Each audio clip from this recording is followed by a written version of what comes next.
Okay mga bro, yan ngayon yung ano natin, status sa ating solar, no?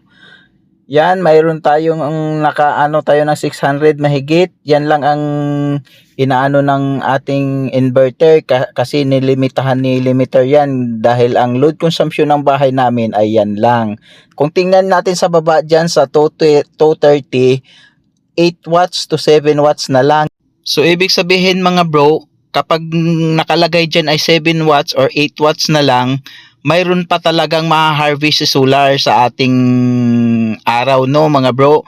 Kaya nga lang nagkaganyan yan dahil pinipigilan ni limiter. Gawa ng yung load consumption natin sa bahay ay yan lang. Kaya hindi pumapayag si limiter na magpapapasok pa siya ng ibang ano no na harvest ni solar kasi pag once pinapayagan ni limiter yan na papasok yan doon sa ano natin, pupunta yan doon sa grid. So pagka pumunta yan doon sa grid, iikot yung meter natin. So ibig sabihin, kasi hindi pa tayo naka net metering, so ibig sabihin, sisingilin tayo ni Meralco niyan. Kasi ang akala ng meter ng ano natin sa bahay ay load consumption pa rin siya. Pero hindi niya alam na nag-i-export na pala tayo.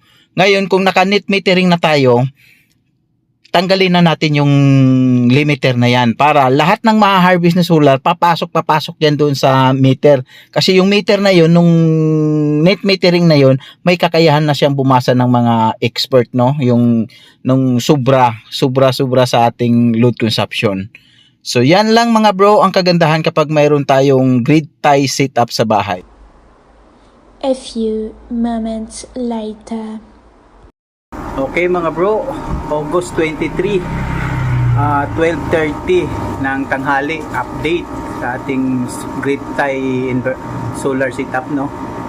Yan na, naka-harvest na siya ng 1046. Tapos yung load, yung in-import namin kay Meralco, 81 watts na lang. Ayan o, 82. Ito. Ayan mga bro, yan lang yung in-import namin kay Meralco. So pag i-plus natin yan, 1000 plus 1046 plus 81, so bali na sa 11 mahigit yung load consumption namin. Tapos ang inano ng solar natin is 1046 yan mga bro. Kita mo yan, napakaganda no mga bro. Hindi pa gaano ka tirikan ng araw yan, mayroon pang mga ulap. Bali yung setup ko na ano na solar natin mga bro is 1220 watts kasi dalawang panel yun at 610. Although hindi naman talaga 100% efficiency, no? So mayroon mga voltage drop na ano, pero kita mo yan, no? Naka-harvest pa rin kami ng 1044 megawatts. Siguro pagka matirik ang araw niya, baka maka-harvest kami ng mga 11 or 150. Pero hindi yan talaga sasagad ng 2020, no? Kasi wala naman talagang 100% efficiency. Kita yun. Yan, ngayong oras na to mga bro, yan yung na-generate ng ating mga panels. Yan. Tapos yung watts, ano lang siya oh. Kita mo yan oh. 70.4 watts. Itong volts na to pala, ito yung galing doon sa ating panel, no? Yan. Kita mo may araw at saka yung panel. Yan yung volts na yan sa ating ano, 70.6. Tapos itong sa kanan, yan yung galing sa Meralco, 233.8 volts. Yan yung supply yung galing sa Meralco. Tapos sa baba niyan, yun yung in-import lang natin kay Meralco, 10 watts na lang yun mga bro. Oh, 10 watts na lang. Oh, 8 watts. Kita mo, sapat yung na-harvest ng solar pagka ganito yung ano ng init, no mga bro. Yan, so malaking tulong talaga ang sinitap nating grid tie, no. Okay. Bali yan ang kaubuan ng aking ano. Ito ipipix ko pa to, hindi ko pa na-fix to, yan oh. Yan, hindi ko pa na-fix yan. Tapos pakita ko na lang ganyan ang itsura, no mga bro. Ayan.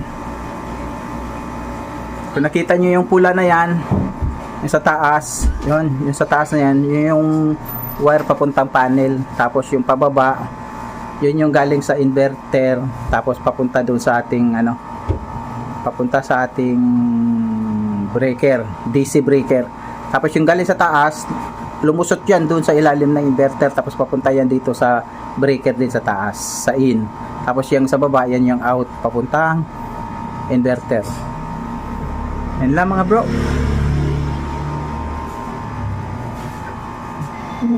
Kita mo bumaba ang aming load.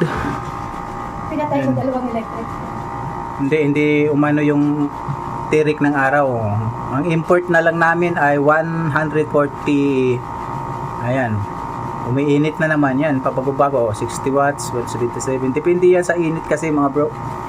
Kaya bumaba na naman yung na-generate niya, 700. Ayan. Ganun lang mga bro. Siguro may ulap, may mga ulap na nakatakip or dumaan sa ano ng araw, kaya ganyan. Pabago-bago yung harvest ng ating panel. Yan, umabot na naman siya ng 800. Okay.